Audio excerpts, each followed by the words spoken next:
I'm Rhianna Pratchett. I'm a writer and narrative designer in the games industry.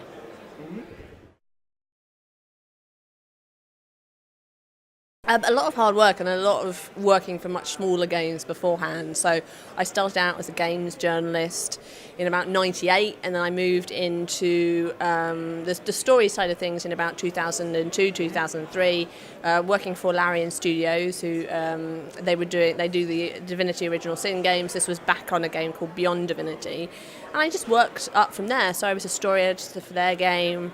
I worked on a SpongeBob game and a Pac-Man game doing level dialogue, Stronghold Legends, and then my first big AAA game was Heavenly Sword on the PS3.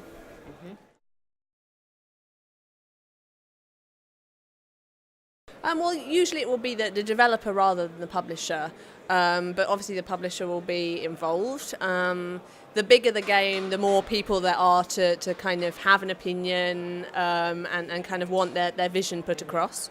So when you're talking about something like Tomb Raider or Rise of the Tomb Raider, hundreds of people, shareholders, lots of people who are invested in it. In smaller games, it's kind of easier to get your voice across as a writer and sort of put your stamp on the game.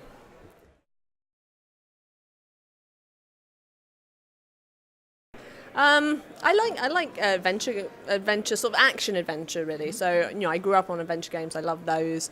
I haven't been asked to work on a pure adventure game yet, but I do like working on kind of action adventure. I like trying to find ways to kind of turn action into kind of character, into storytelling, and kind of use those very active mechanics to support the story and character.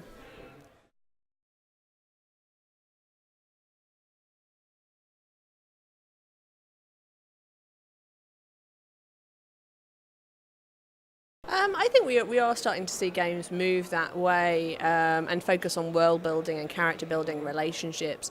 With the Tomb Raider franchise as well as the games, we've also had lots of comics. So I worked on the comics, the second and third arc of the comics that took place in between the first and the second game. Gail Simone wrote the first, and that was a great way of giving the characters life outside the games and continuing their stories.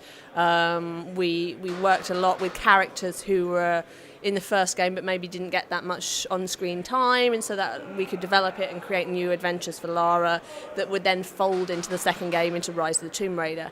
And so it's very important for us to kind of create a world and believable characters who have relationships, and you can kind of imagine them sort of having lives outside the game. I think as writers you always have a ton of material that you can't use in the game, so what actually ends up in the game is the tip of the iceberg. But you have all with Tomb Raider, I knew pets people had, like their relatives, their likes and dislikes. You get to know your characters very well.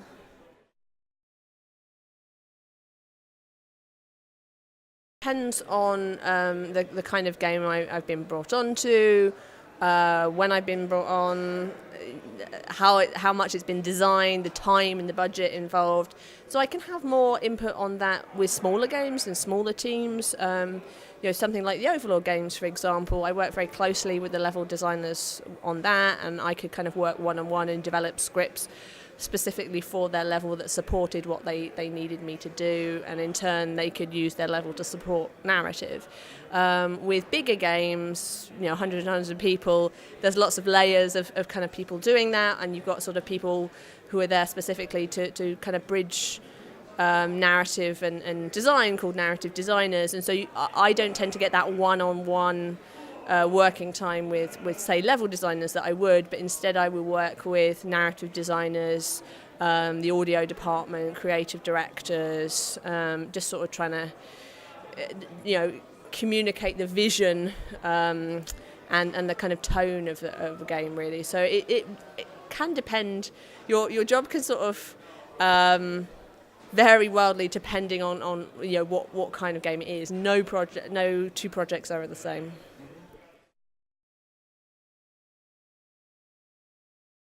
I think there's a lot of interesting storytelling you can employ in an open world scenario. I mean, we've seen some great progress in the kind of so-called walking simulators genre. I mean, as a player, they're not particularly what I'm drawn to, but I love environmental storytelling, and I think games like BioShock, for example, have really made developers focus on environmental storytelling and using the whole world to tell your story, and that's kind of really what we need to be moving across to. Like, story shouldn't just be left to the writers. It's the level designers, the game the game mechanic designers, the artists, the musicians.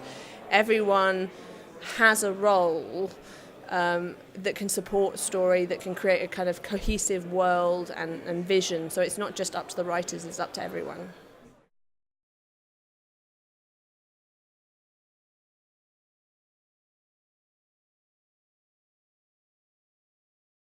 I think it can work. It's quite difficult to do. I haven't really had much experience in it, but I think you have to find more flexible ways of kind of communicating the story, and you have to have a lighter touch, I think, than if you're kind of working on a linear, more cinematic game.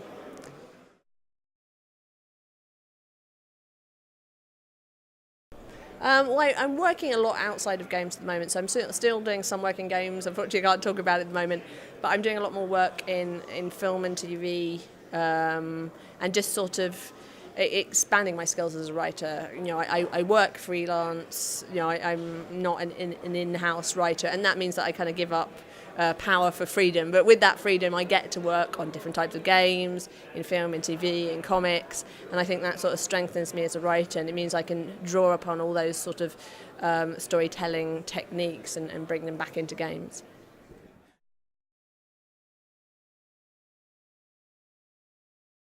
I love Psychonauts, so I'd love to work on Psychonauts too, but I don't think Tim Schafer's gonna find room for me, unfortunately. But I love what Telltale do as well, and a big fan of the Wolf Among Us game. So if there's another Wolf Among Us, I'd like to work on that.